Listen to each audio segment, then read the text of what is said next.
The White House admits countries worldwide refusing the US dollar. As shocking OPEC Plus decision ignites oil price higher. And inflation fears. So why is TLT still up? The best part of the bear market is about to begin. Banks are telling you to buy stocks, saying that the bottom was last October and canceling their recession calls. Meanwhile, all of them are closing investments, departments, and laying off staff.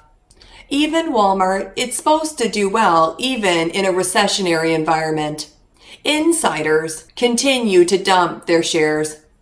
McDonald's reportedly shuts its U.S. offices and prepares layoff notices. Google is cutting employee fitness classes. Laptop replacements in order to cut cost. Makes you wonder what they really think is coming. The feds aren't saving the financial system.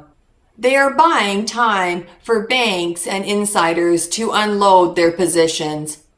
Have no fear, OPEC is here. Saudi knows everything is about to crash. Meanwhile, Yellen, Powell, and the White House are telling you everything is fine. Is this the end of the US dollar? Will OPEC reignite oil price higher? Why is TLT still going up? I will explain it all right after this.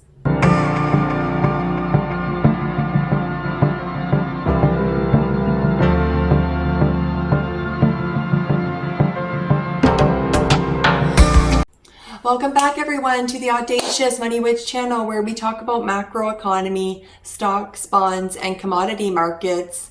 If you like any of these topics, you are intelligent. That's why you're here. And you know what to do. And push my button, the like button, if you like what you see in today's video, because I can't push it from this side. This video is brought to you by my Patreon. If you're a good boy, go to patreon.com/magicalgoddesscheryl to add more meaning into your life.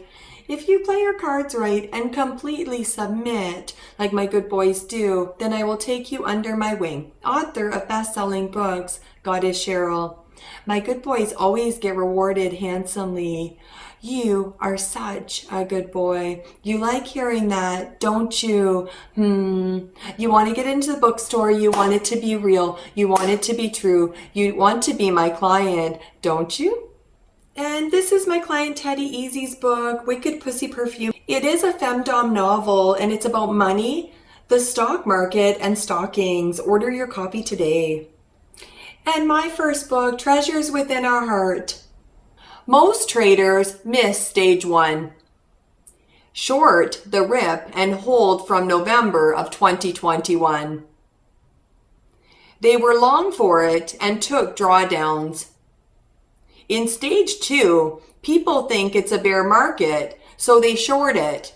When the market is in a bear market rally, sub-regime environment. Now they are losing on their shorts while paying the premium, really starting to mess up their minds. Traders get long pre-stage 3 as it's back to normal. And a new bull market, and boom, the panic sell comes. They puke all over their long bags on the lows when it's turning stage 4.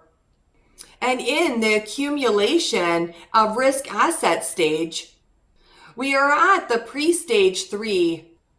Before the panic sell, if you haven't followed me long enough to know, White House spokeswoman Karen Jean-Pierre was asked what the regime was doing about countries switching away from US dollars and using their own currency as settlement of foreign trade. Her response was stunning. Switching to national currencies is a violation of the rights of American citizens. The White House then threatened with sanctions those countries that refuse the dollar in mutual settlements. So there you have it. Countries around the world have, in fact, either stated their intention to cease accepting the US dollar or have already begun refusing the US dollar. The White House has now tactically acknowledged it. If countries no longer accept the US dollar, then the US government has no means by which to impose economic sanctions. The US government becomes toothless against all those foreign nations. On top of the economic sanctions abuse, that same US federal government has overspent so much and run up so much debt that the world is rapidly losing faith that the US dollar will have any value at all. In order to be able to smoothly carry out those foreign trades, central banks all over the world kept a supply of US dollars in their central banks, so trade could be settled. As more and more countries cease using the dollar, foreign banks will no longer need to keep those dollars in their central banks. Those dollars will begin to come home to the USA. As those dollars come home, the value of the US dollar against foreign currencies will begin to drop. Now we here in the USA don't manufacture much of anything anymore. What they actually wanted was to ship American jobs to foreign countries, use the cheap foreign labor, then sell those same products back here in the USA for the same high prices and without tariffs. That allowed the manufacturers to pocket the increased profits from using cheap foreign labor, but still sell the same goods here in the US for the same high prices. In the end, it was only American jobs that got exported, not American products. Which brings us back to the value of the US dollar. Since we don't manufacture much here anymore and have to buy most of the things that we use from foreign manufacturers, as the value of the dollar plummets, everything we need to buy will become far more expensive. Which brings us to oil and inflation. OPEC Plus surprised the world today, with voluntary cuts totaling 1.65 million barrels per day if you include Russia's 500,000 barrels per day seasonal cut. I had an initial reactions to this. OPEC Plus is seeing something nasty brewing from a demand standpoint and wanted to get ahead of it. This cut, while unequivocally bullish commodity prices in the short term, is not great for the longer term supply-demand picture because it makes the longer term supply curve more elastic, while potentially doing the same thing to the longer-term demand curve. Oil demand is notoriously inelastic in the short term, but if spot prices stay high for an extended period of time, especially at a time when global tightening is causing aggregate demand destruction for all goods and services, behavioral changes and substitution effects can cause longer-term demand elasticity. Today's OPEC Plus action is very significant because it potentially resets the clock on the Fed's inflation fight and therefore has ramifications for all asset classes. This development complicates so many things. I previously characterized this environment as a geopolitical mosh pit, where every central bank will watch out for domestic interests first and foremost, including the Fed.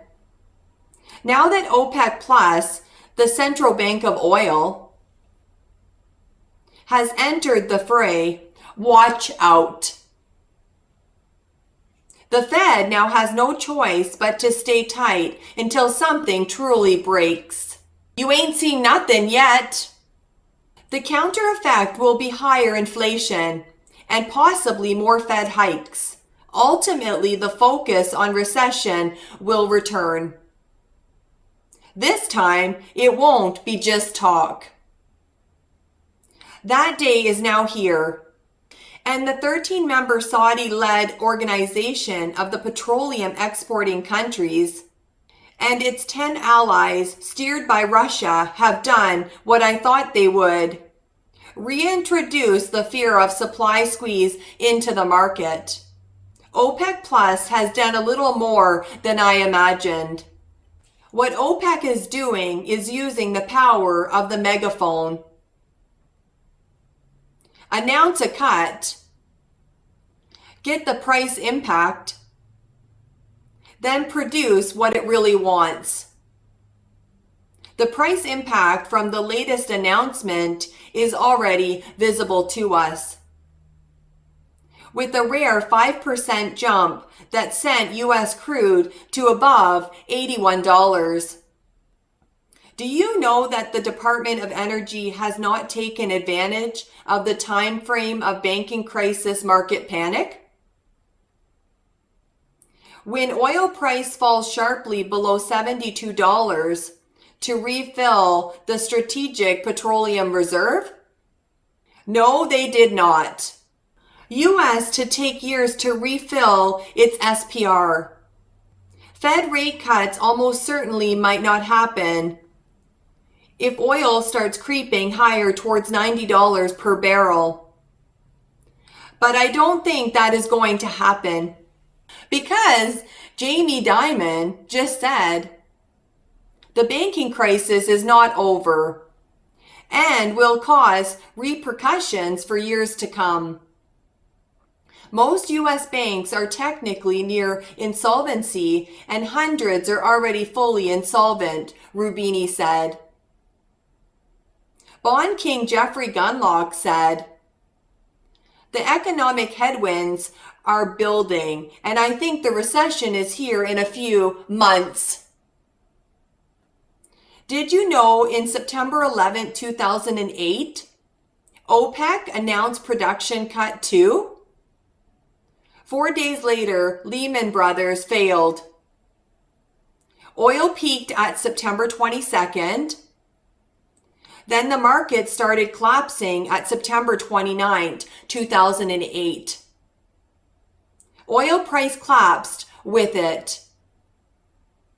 Despite everything, TLT has finally closed above its 200-day moving average for 4 days now.